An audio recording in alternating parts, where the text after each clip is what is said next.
maior chance de ter. Pois é, a gente está conversando aqui, doutora Bia, sobre hepatite. Antes da gente voltar com o Ligue Band, eu queria fazer uma perguntinha que está atormentando a minha cabeça. Época de verão, doutora Bia, praia, barzinho, quiosquinho, bebê.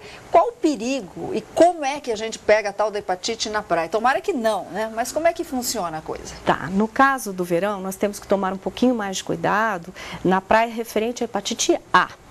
Quando você está na praia, muitas vezes você não tem noção, mas alguns quilômetros acima você tem um esgoto que sai ali na água.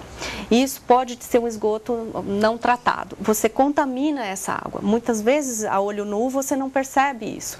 Mas nós estamos lá, temos um pequeno corte no pé, na perna. Criança toma um pouco da água quando vai mergulhar, quando vai nadar. Em média, 30 a 50 dias depois, você pode começar a apresentar os sintomas da hepatite. Que são.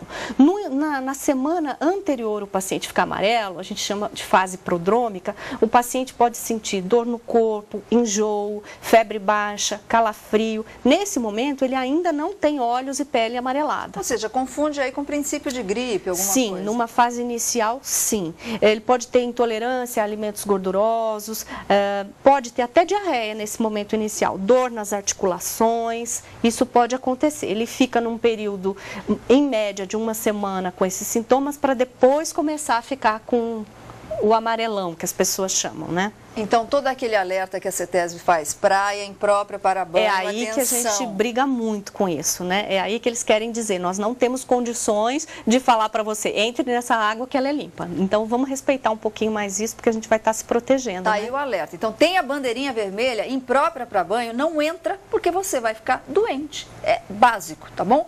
Tem um Ligue Band, vamos conferir. Boa tarde. Feliz Ano Novo para todos vocês. Meu nome é Zaira. Eu queria fazer uma pergunta a respeito da vacinação contra a hepatite. Se a rede pública tem, se existe idade para tomar, como que a gente faz para procurar isso? Muito obrigada. Beijo, Solange. Obrigada. Eu amo os nossos telespectadores, são inteligentíssimos. Olha as perguntas que estão vindo. São perguntas bem apropriadas, né? No caso da rede pública, nós vamos ter a hepatite B. A criança no primeiro mês de vida já recebe, no início da sua história vacinal, já entra a hepatite B. Pacientes que têm, vamos supor, mais de 25, 30 anos e não pegaram esse benefício da vacinação da hepatite B, quando ele procurar o seu médico, ele tiver uma receita do médico, ele procura a unidade básica próxima da sua casa e pode receber. A hepatite A, a rede pública não disponível para toda a população.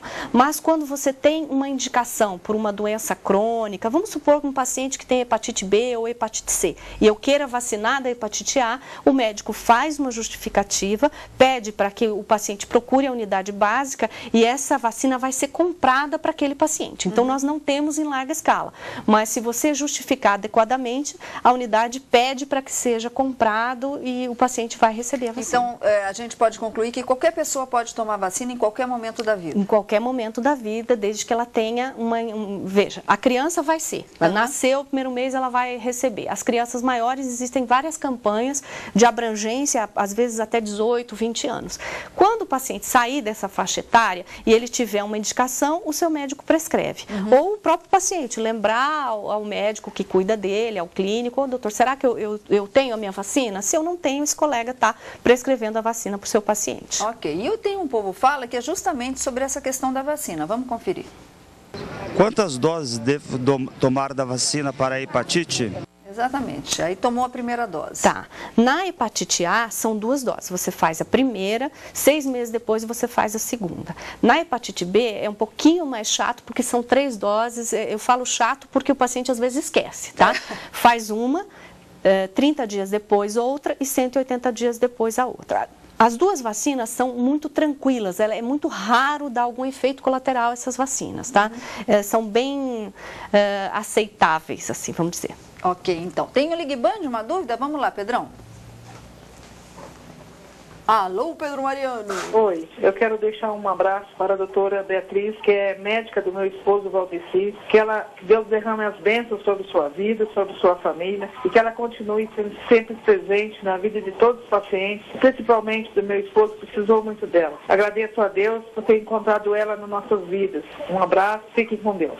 Ai, que gostoso, Vi. Agradeço. A Bia está se emocionando. Que coisa boa. É tão bom, né, quando a gente tem esse reconhecimento.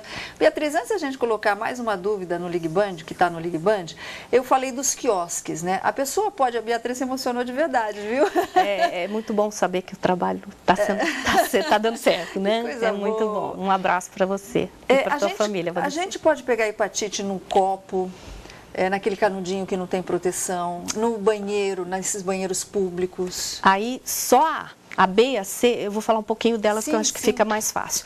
A B, predominantemente, sangue e sexo. Sangue e sexo. Na C, mais sangue, raramente sexual. Aí, o que não tiver sangue e sexo, aí vai sobrar para hepatite A. Entendi. Tá? Então, toda vez que você tiver condições de higiene precárias, onde você tiver um paciente que ele adquiriu o vírus da hepatite A, mas ele ainda não manifestou os sintomas, aquele período entre o adquirir o vírus e apresentar o sintoma, a gente chama de período de incubação, ele pode transmitir.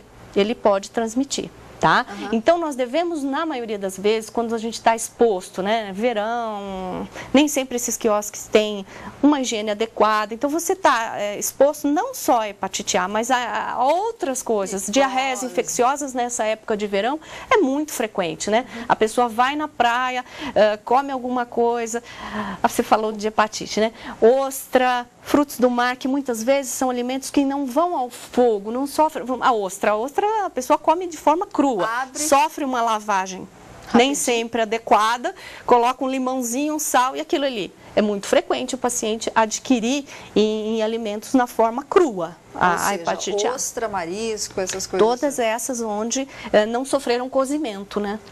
Bom, antes do Ligue Band, rapidinho também, a doutora Bia falou da hepatite B e C, que é transmissível pelo sexo. A pessoa transmite enquanto ela está doente ou depois do tratamento ela tem que dar um tempo também? O que a gente acredita que seja um pouco mais problemático? Ele pode transmitir a qualquer momento onde o vírus está com ele, você tem o vírus B. Você estando amarelo ou não, você vai transmitir. O que é, no ponto de vista médico, a gente se preocupa um pouco mais, porque às vezes o paciente ainda não sabe que tem. Exatamente. Porque a partir do momento que ele sabe, a gente vai, no caso da B, tem como você vacinar o contactuante sexual dele, né? Ou pedir para usar preservativo até que a vacina seja efetiva. O problema é o momento onde ele ainda não tem conhecimento da doença, ele não está amarelo, ou nas hepatites crônicas, onde ele nem fica amarelo mesmo, porque na hepatite crônica ele pode adquirir o vírus e não ter sintoma por décadas até. E aí ele ser um transmissor, tá por aí tendo atividade sexual nem sempre segura, né? E transmitindo. Então, seja, é complicado. A hepatite faz parte do quadro da DST. Faz parte das DST. Sexualmente transmissíveis. Olha só que perigo.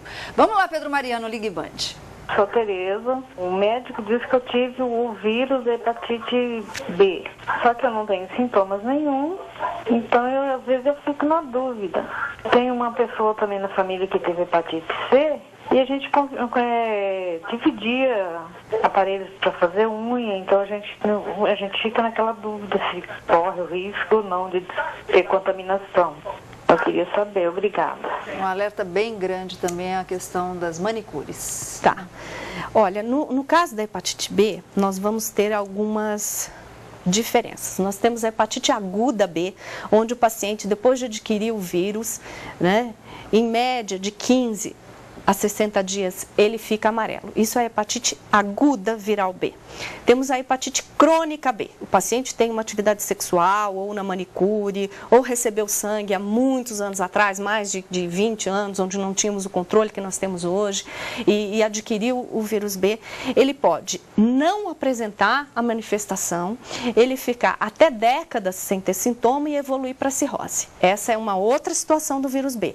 E uma outra situação, a terceira, onde o paciente adquire o vírus, o próprio organismo elimina esse vírus, consegue, o paciente está imunologicamente competente quando adquiriu o vírus, sem sintoma, ele elimina, matou. Como é que a gente fica sabendo isso? Esse paciente vai doar um sangue, esse paciente vai fazer um check-up e aparece. Porque tudo que o nosso organismo teve contato ao longo da sua vida fica uma memória. Essa memória imunológica nós conseguimos saber o que aconteceu no passado do paciente, né, através dos exames laboratoriais. Então tem que ver, no caso dessa paciente, se o vírus está vivo, a conduta é uma.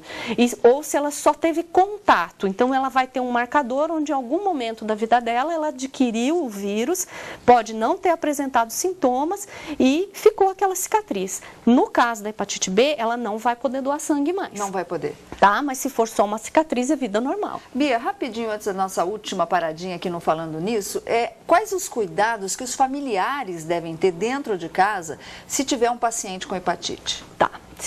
Toda vez que um paciente chega já com sintomas para a gente no consultório, num primeiro momento, até você aguardar a sorologia dele, nós pedimos, dependendo da história epidemiológica, eu fui para a praia, eu tive na cachoeira, eu tive em lugares, eu acampei. Então, o que acontece? Nesse paciente, ele está amarelinho, ele tem essa história de viagem, nós vamos pedir para que tudo que possa ter contato com saliva, com secreções desse paciente, sejam separados. Então, copo, talher, nós vamos ter que separar.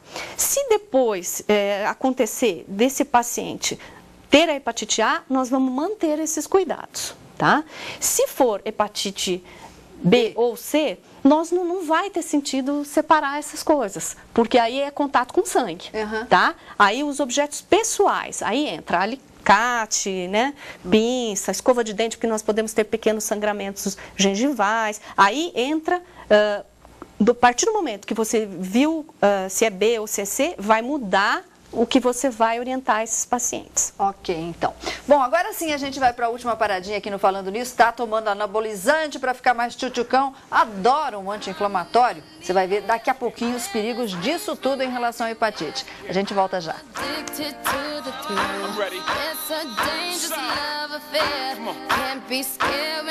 Eu quero mandar um abraço aos meus familiares.